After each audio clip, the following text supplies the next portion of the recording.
Joining me now live in the studio is Kingsley Anosike. He is the president of the All-Stars Veterans Football Club. What are they all about? Kingsley is with us in the studio. Kingsley, good to have you on Sports Tonight. Thank you. Not a good one, but let's send our love and our hearts to the family of our late coach, Paul Hamilton. What do you remember about him? Well, Hamilton, Paul, like we all know him, is one of those coaches that we are all proud of. He's one that never stayed down, no matter how hard you kick him. Having lost his job at the helm of affairs in the national team, he went on and studiously took the Falcons into their first World Cup. Yeah. So we all remember him for that and many more. It's a very sad loss to the footballing community. Sad one. We definitely miss Coach Paul Hamilton. Just praying that his gentle soul will rest in peace. Let's talk about the All-Stars Veterans Football Club. What is it all about? Because we keep hearing about it. What does it stand for? What is the objective? And what are you guys doing? Well, a little background. Many years ago, backward 28 years or so, some soccer-loving individuals came together at Ego Club. They started playing, for fun. And the club grew from there and formally got registered about 26, 27 years ago. And the objective principally is to bring ex-footballers, people who have played football at various levels and people who love football generally into an association where they can come and recreate, have fun, not play professionally, but play the game once in a while. Okay. That's what we do. And so it all started as leisure, bring them out, show us what you have. You were once active, now inactive. Let's see what you can do. Tell me names. Who are some of the ex-internationals in this association?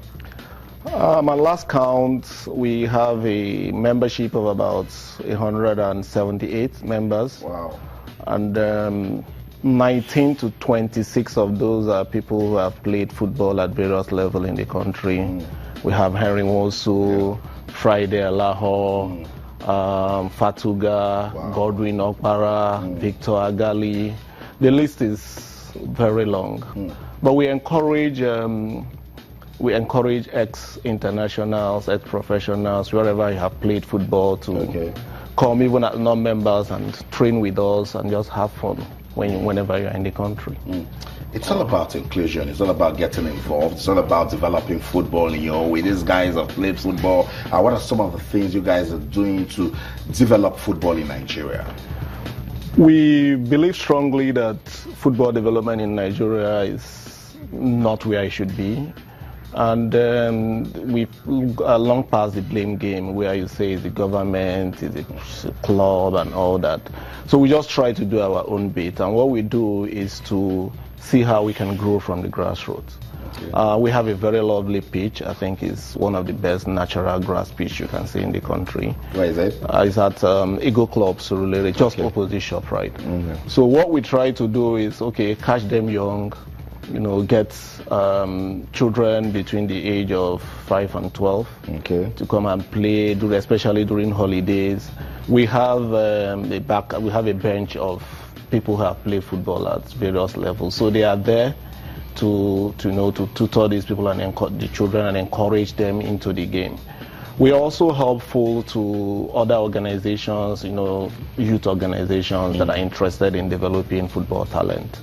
So if they come to us, we do pro bono with them and send some of us who are also ready to assist, not for the commerce of it, but just for the good of the game, to go and help them grow the sport. So this is what we do for the game.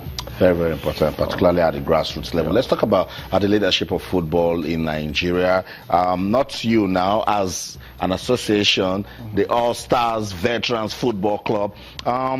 What do you guys think about the present leadership of the NFF? I think we have a leadership set up in NFF now that is ready for the for the new generation of FIFA. I say that because, you know, sometimes when things change internationally, you have to also grow it at home. So we have a leadership that is new. Pinnick, this is his first term, so although he has been in sports administration for a while, but this is his first test in that capacity. And he's working with Infantino, you know, at the world level, and then Ahmed now at the, you know, CAF level. Okay. So this is a good mix of development. That's how we see it. You know, it's a good mix of development because it's like these are totally brand new people coming into the game with new, you know, with new vision for the game. It would have been left out if we were still, you know, in the old school when the world has moved forward. So it's a good blend. Good blend. Amaju Pinnick is just got elected into the CAF executive committee. Reactions and counter reactions. Do you think Nigeria will benefit from it? Absolutely, yes. I mean, there is no way we wouldn't come out of it smiling because, first of all, he's a Nigerian before he became a member of the ESCO. So we now have a voice at the highest level of football in Africa. And this also extends to the highest football level in the world because, you know, he talks to Ahmed one-on-one, and Ahmed represents, you know, the African Federation at the world level. So it's a louder voice for us, anyhow we look at it. It's a louder voice for us. I mean, if we had someone else there who is not a Nigerian, we would have been talking to him, you know, through proxy. But today he has a one-on-one contact with. You called names that have been there and have done that for football in Nigeria.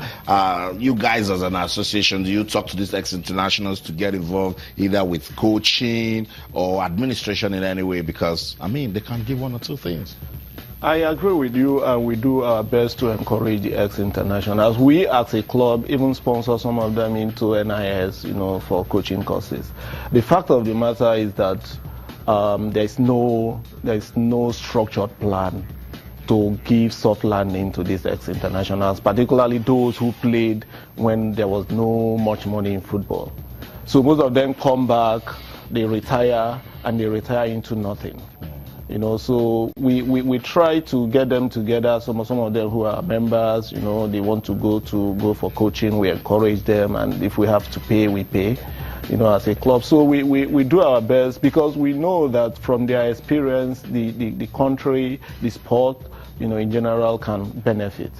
So, I mean, there are certain things you don't just learn in school. You just have to play the game to understand it. So they have played the game, so they have so much to give back to the society. We're still at the start of the year. From now till the end of the year, what should we be expecting from the All-Stars? Well, like I said, we like to have fun. We like to encourage people to exercise. And we have long ago, about 9 years ago, we started a yearly event with Ghanaian oldies. These are also the veteran from Ghana. So we go to Ghana every year. I mean, once a year, and they come to Nigeria around October during our independence. We've done similar things with Gambia, with Kigali, and this year, forward thinking, we have plans to go to Kenya and go to Kigali again, and then South Africa. What we try to do is to try and build a bridge, you know, across Africa through soccer. Our vision is to have a tournament in the next 2-3 years that will involve veterans all over Africa. Cool, that's fantastic. I must say thank you so much, Mr. Kingsley, for making our time to come on the show. Hopefully we'll get to have you again when the All-Stars gets really busy. Thanks for having me.